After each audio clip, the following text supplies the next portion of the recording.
Good morning friends. നമ്മുടെ എല്ലാ മനുഷ്യരുടെയും ഒരാഗ്രഹമാണ് ആരോഗ്യത്തോടു കൂടി ജീവിക്കണം എന്നുള്ളത്.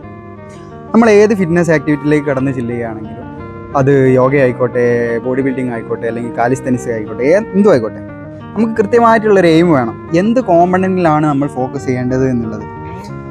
ഇപ്പോൾ നിങ്ങൾക്ക് ബോഡി ബിൽഡിംഗ് കോമ്പറ്റീഷനിലൊന്നും പങ്കെടുക്കണ്ട, അല്ലെങ്കിൽ ഒരു ഓട്ട മത്സരത്തിൽ ജയിക്കേണ്ട, നിങ്ങൾക്ക് ആരെയും കാണിക്കണ്ട.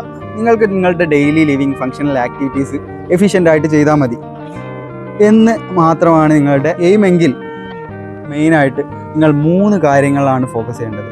ഈ 3 ഫിറ്റ്നസിൻ്റെ ഈ 3 ഏരിയാസിലാണ് നിങ്ങൾ ഫോക്കസ് ചെയ്യേണ്ടത്. ഈ കാര്യം കുറച്ചുകൂടെ ബേസിക്കലി പരിണാമവുമായി ബന്ധപ്പെട്ട കാര്യങ്ങളാണ്. അതായത് നിങ്ങളെ ഞാൻ 10,000 വർഷങ്ങൾക്ക് മുന്നേ ഒരു കാട്ടിൽ കൊണ്ടുപോയി ഇടുകയാണെന്ന് കരുതുക. അവിടെ നിങ്ങൾക്ക് സർവൈവ് ചെയ്യാനുള്ള ബേസിക് ആയിട്ടുള്ള ആരോഗ്യം നിങ്ങൾക്കുണ്ടോ എന്നുള്ളതാണ്.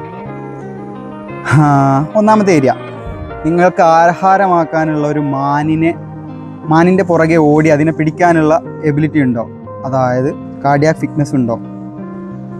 രണ്ടാമത്തേത്, നിങ്ങളുടെ പിറകെ ഒരു കരടി പിടിക്കാൻ വന്നാൽ നിങ്ങൾക്കൊരു മരത്തിൽ കയറി രക്ഷപ്പെടാനുള്ള സ്ട്രെങ്ത് ഉണ്ടോ, അതായത് ഗ്രിപ്പ് സ്ട്രെങ്ത് ഉണ്ടോ, പുള്ളപ്പ് ചെയ്യാനുള്ള സ്ട്രെങ്ത് ഉണ്ടോ.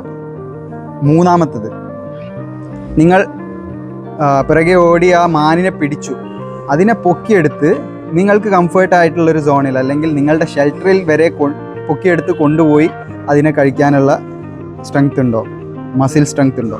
ഈ 3 ഏരിയാസിൽ ആഴ്ചയിൽ നിങ്ങളൊരു 90 മിനിറ്റ് ട്രെയിൻ ചെയ്യുകയാണെങ്കിൽ നിങ്ങൾക്ക് അൾട്ടിമേറ്റ്ലി ഹാപ്പി ആയിട്ടും ഹെൽത്തി ആയിട്ടും ജീവിക്കാൻ സാധിക്കും. Think about it.